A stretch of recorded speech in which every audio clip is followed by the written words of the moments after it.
keberangkatan kita ke Kementerian Agama Jalan Banten. Mungkin ada beberapa hal yang ingin Bapak Kanwil sampaikan untuk kita. Saya selaku Kanwil demi kemajuan program kita di kantor masing-masing, ya, di kabupaten masing-masing.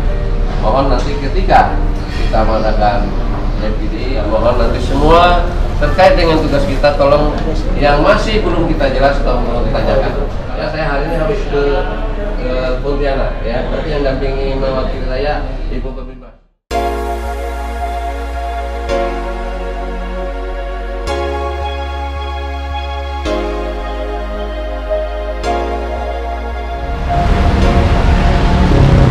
Assalamualaikum pemirsa, kami sekarang berada di Hotel Ibis, kawasan Jakarta, dan kami bersiap-siap untuk berangkat ke Kementerian Agama.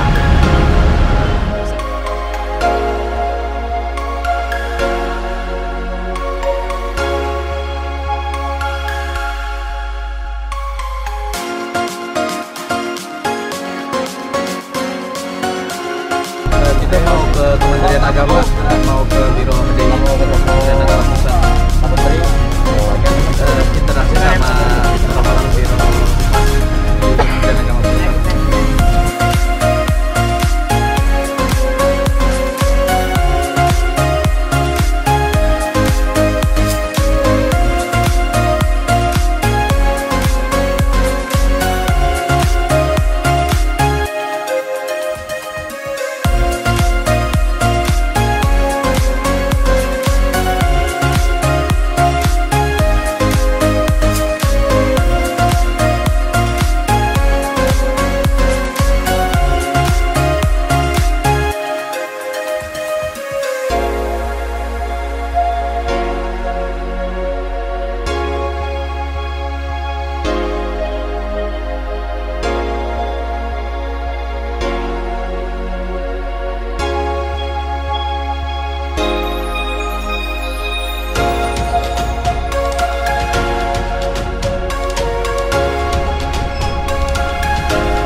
Di sini aja lewat sini.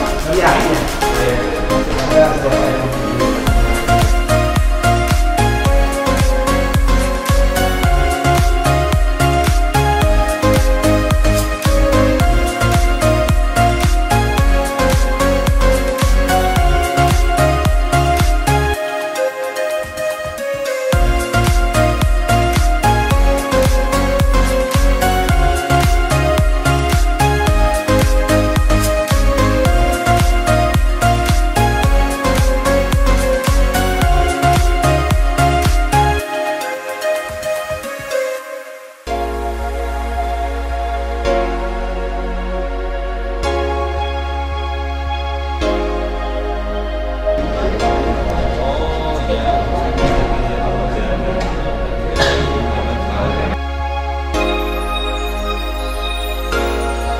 Maka saya dapat tugas, dalam hal ini saya akan mendampingi Pak Awal dulu sampai jam 11 siang nanti. Dari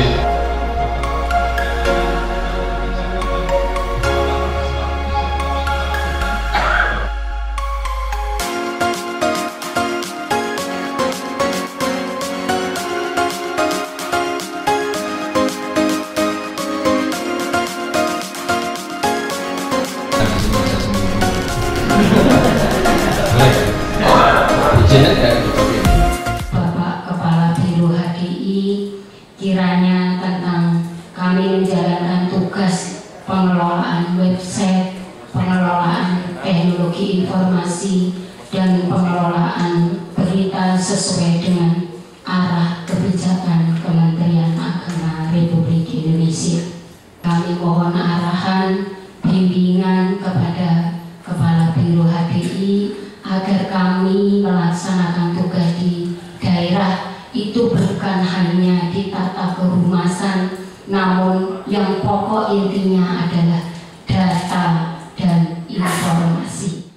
Dan Kementerian Agama itu kementerian yang seksi, ya, sangat seksi, yang langsung berhubungan dengan kebutuhan sangat asasi dari warga Indonesia. Karena seluruh warga negara kita ini beragama.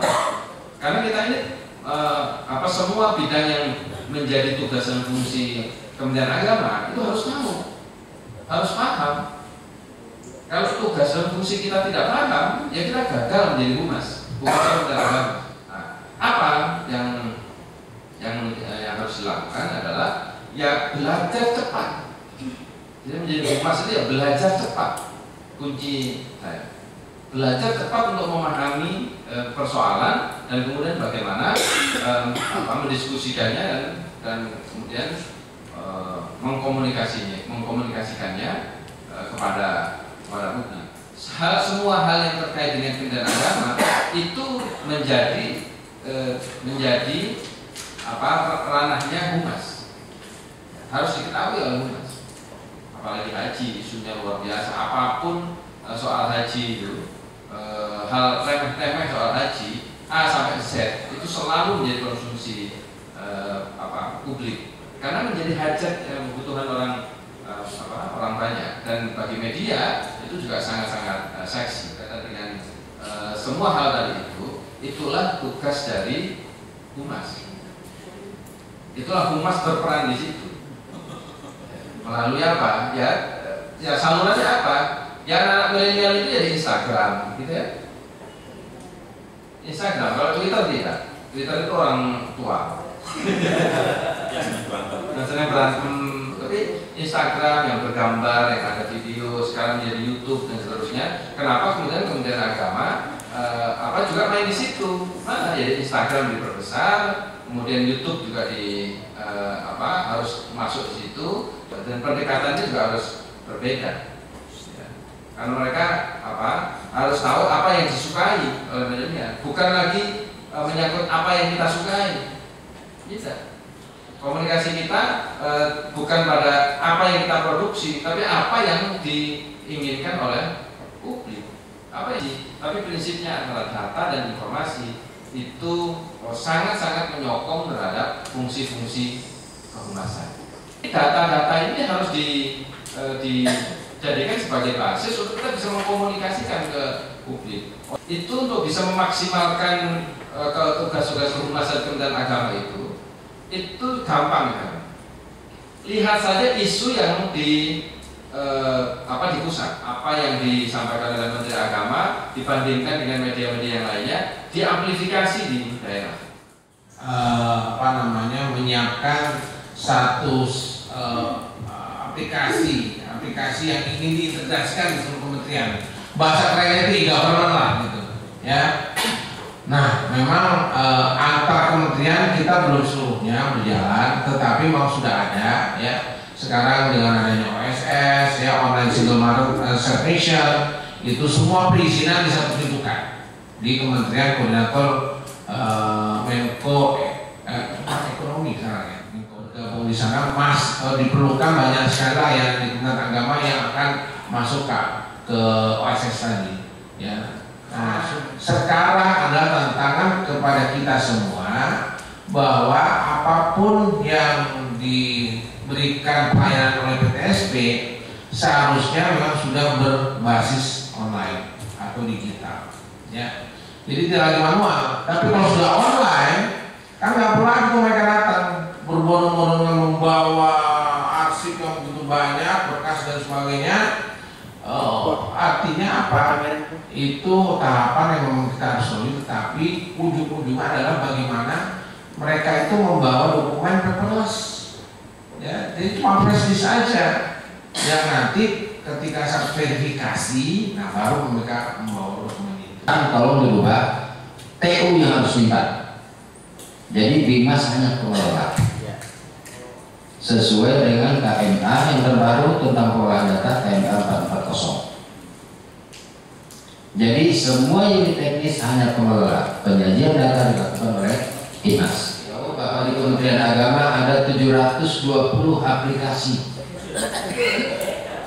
yang semuanya, yang sebagian besar aplikasi-aplikasi itu semuanya menghasilkan data. Sudah merencanakan bahwa untuk tahun 2020 anggaran Kementerian Agama nggak ada lagi diusulkan by manual, tapi semuanya by elektronik.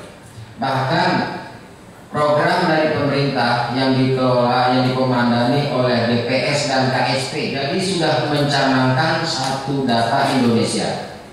Satu data Indonesia, aplikasinya pun sudah ada.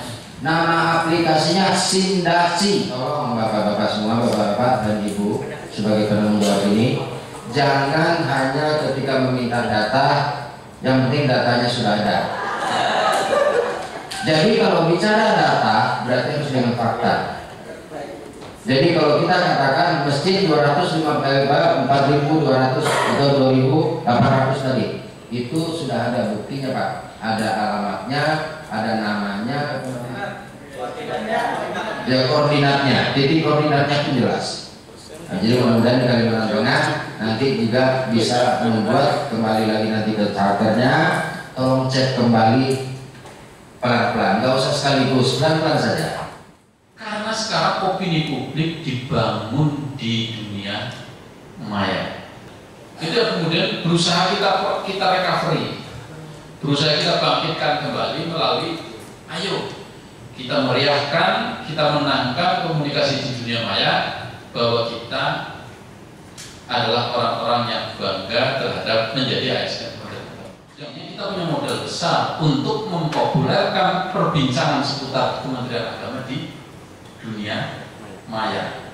Kita punya sekalian dihadapkan dengan informasi yang berkembang di media yang kemudian menyebutkan institusi kita, apakah itu Kemenak, ataukah itu KUA, ataukah itu Kanwil dan lain sebagainya. Apa yang mesti kita lakukan?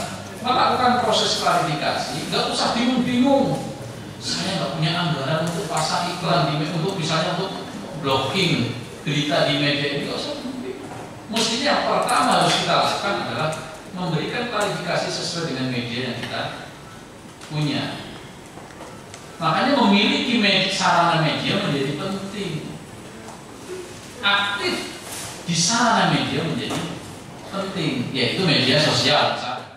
Karena sebagai humas sebenarnya kita harus juga aktif membangun ketersambungan antar kita, sehingga apapun yang kita dapati di lapangan itu tahu dalam yang sifatnya positif. Apapun prestasi yang kita peroleh, harusnya kita bisa mengamplifikasi sehingga prestasi-prestasi yang kita dapat lebih dikenal oleh masyarakat, oleh publik.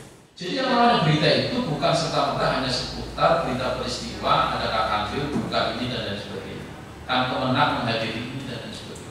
Tapi apa di sekitar kita, kiri kanan kita, lingkungan kita, yang mencerminkan itu kehadiran Kementerian Agama, itu bisa direkam, bisa dipotret, bisa dinarasikan, silakan dipublikasikan. Dan apapun yang terjadi di Kalimantan Tengah, di pedalaman sedalam apapun, misalnya di perbatasan manapun, itu bisa diketahui oleh seluruh Indonesia. 400 sekian ribu ASN. Kalau kita tersambung, apapun isu yang mau kita gulirkan, pasti akan menjadi trending topic. Berita itu punya nilai, layak diberitakan.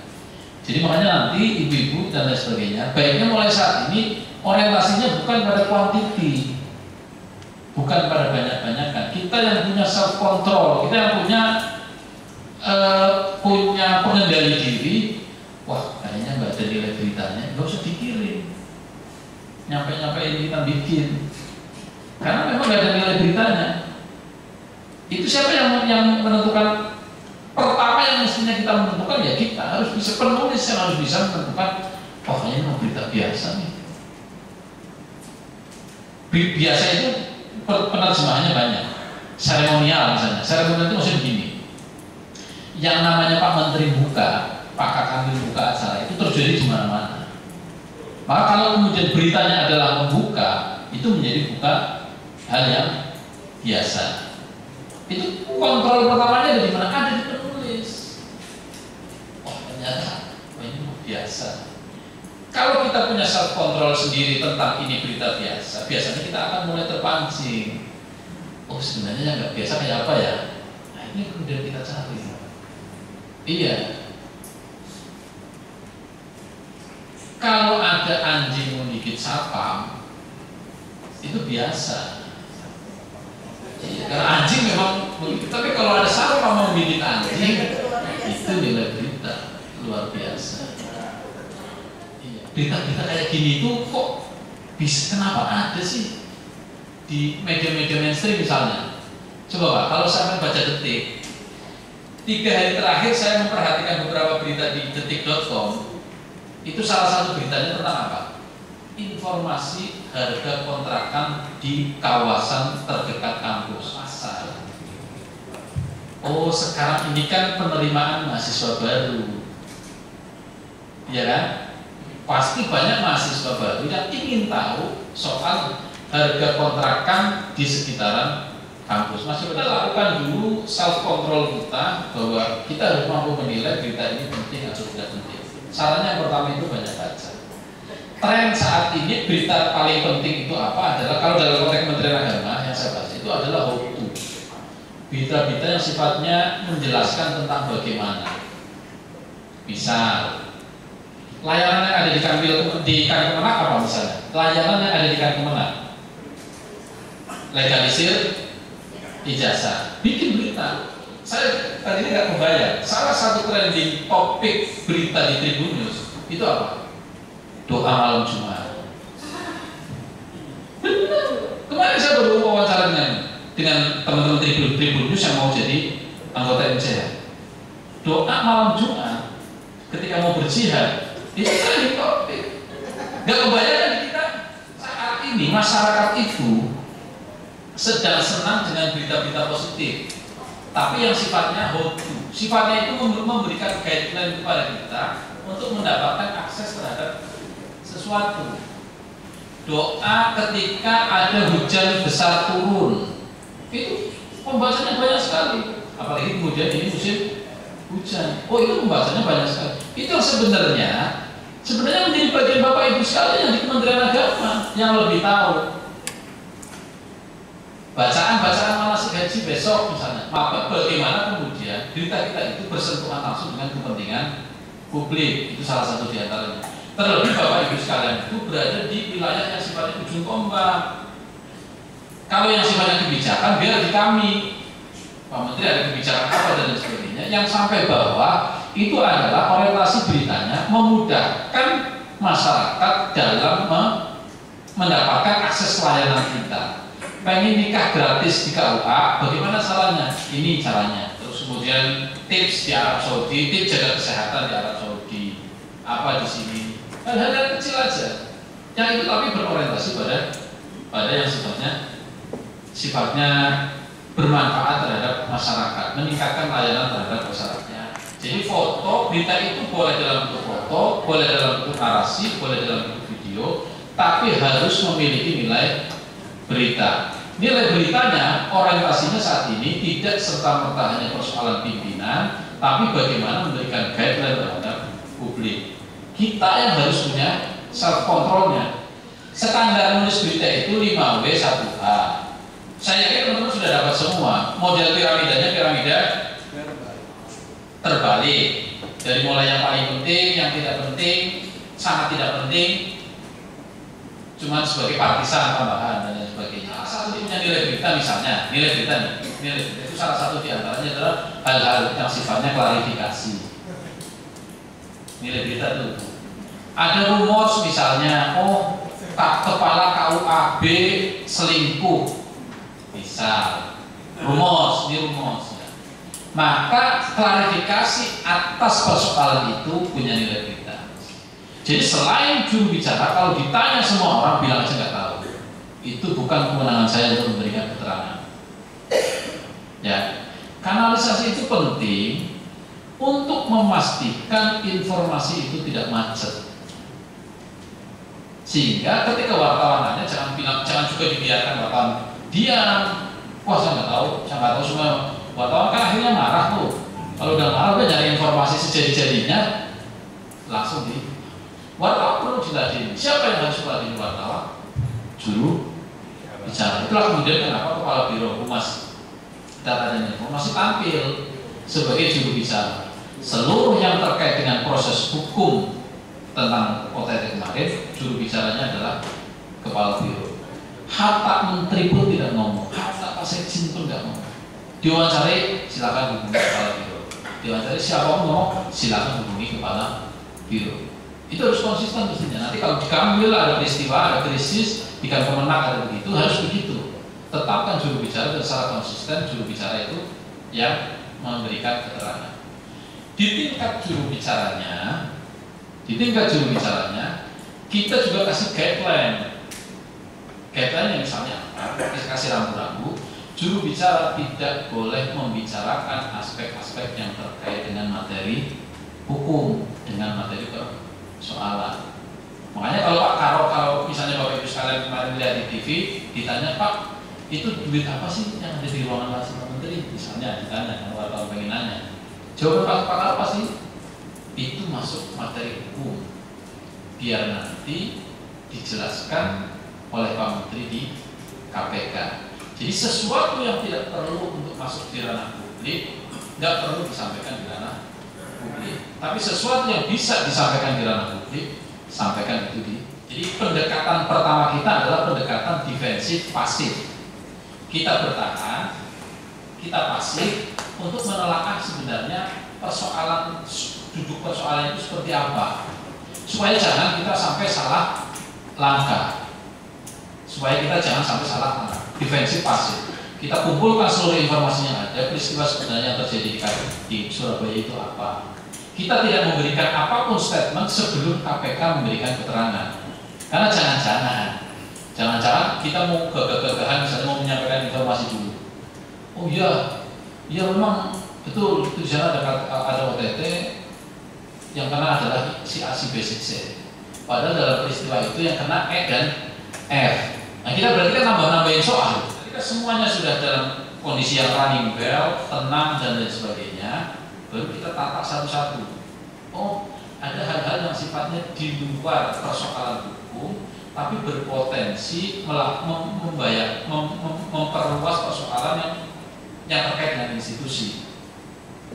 Misalnya apa? Ada pembusukan terhadap Kementerian Agama, institusi. Ada proses demoralisasi terhadap ASN. Nah, kita langsung melakukan pendekatan aktif. Tapi tidak pada persoalan hukumnya, pada persoalan menjaga, membentengi ASN, institusi, menjaga mental marwah ASN. Kita melakukan proses pendekatan aktif. Pendekatan aktif itu banyak. Bisa melakukan konferensi pers, bisa melakukan rilis, bisa melakukan proses dialog dan lain sebagainya. Kami melaporkan kepada Skrim di Tanah Abang, lapor ke Pak Kepalanya, Kepala Penerima Pengaduan, salah tepat saya mau melapor. Apa ini ada hoaxnya apa? Ini bahwa Menteri diisukan meninggal. Polisi itu canggih Pak, gampang sekali itu kemudian sekali ini klik, kemudian dia tahu sumber informasi pertamanya itu di sana. Alatnya lengkap, canggih sekali. Alatnya sangat lengkap. Ya, makanya hati-hati dengan dunia digital Pak. Rekam jejak digital kita itu bersifat abadi. Nggak bisa hilang. Jejak digital. Ya, hati-hati dengan dunia digital. Bapak Ibu sedang berdua dengan yang bukan pasangannya terus foto-foto, misalnya, apalagi itu dalam konteks selingkuh, misalnya, itu kapanpun itu gampang dipanggil untuk meski itu dihapus. Pokoknya jejak. Tapi saya malah ditanya sama kepala polisinya, serius sih Mas mau melaporkan? Kata dia, ya serius Pak, saya datang ke sini kok mau lapor, saya sudah bawa bukti-buktinya. Bukan gitu Mas. Jadi penerapan undang-undang kita itu deliknya adalah delik aduan. Karena delik aduan, maka dalam proses peradilannya harus menghadirkan saksi-saksinya, terutama saksi yang terkait. Serius, Pak Menteri mau dipanggil untuk dijadikan saksi. Waduh repot banget kalau kayak gini. Ntar Pak saya pulang, saya lapor pimpinan dulu. Saya lapor ke sini, Pak gimana Pak deliknya aduan? Dalam maafin aja. Itu soal dedikasi. Kita munculkan, oh bahwa ternyata menjadi ASN Kementerian Agama itu tugasnya berat. berat. Ini punya nilai berita. Beritanya model begini ya. Ini yang saya ceritakan, rumah penyuluh kreatif, oase di depan kaum miskin kota ini yang saya ceritakan. Jangan-jangan dengan proses publikasi itulah mereka mendapatkan tambahan akses terhadap bantuan dan lain sebagainya. Ini yang paling ramai nih. Berita ini sekarang paling tinggi di Kementerian Agama yang soal terjemahan Aulia, surat Al-Maidah ayat 51, yang katanya boxnya itu Kementerian Agama mengubah terjemahan Aulia dari yang semulanya pemimpin menjadi teman setia. Ini dibaca lebih dari 170-an ribu, kalau 160 ribu sekian. Jadi ketika ada berita, ada informasi yang perlu diklarifikasi, segera klarifikasi. Jalurnya mana? Nggak harus selalu mengandalkan media lain. Kita bikin supaya dimuat, nggak urus. Kita manfaatkan sarana media yang kita punya, apakah itu web Kanwil Kementerian Agama ataukah itu media sosial. Ketika kita sudah sambung antara satu dengan yang lainnya, asal berita itu adalah berita prestasi dan prestasi itu memang layak diberitakan secara nasional, kami welcome. Kami bantu publikasinya sampai di tingkat nasional. Berita itu adalah inovasi, dan inovasinya itu adalah inovasi yang menarik, yang terkait dengan hajat hidup orang banyak, nggak harus inovasi besar. Kami welcome untuk kami publikasikan di portal nasional.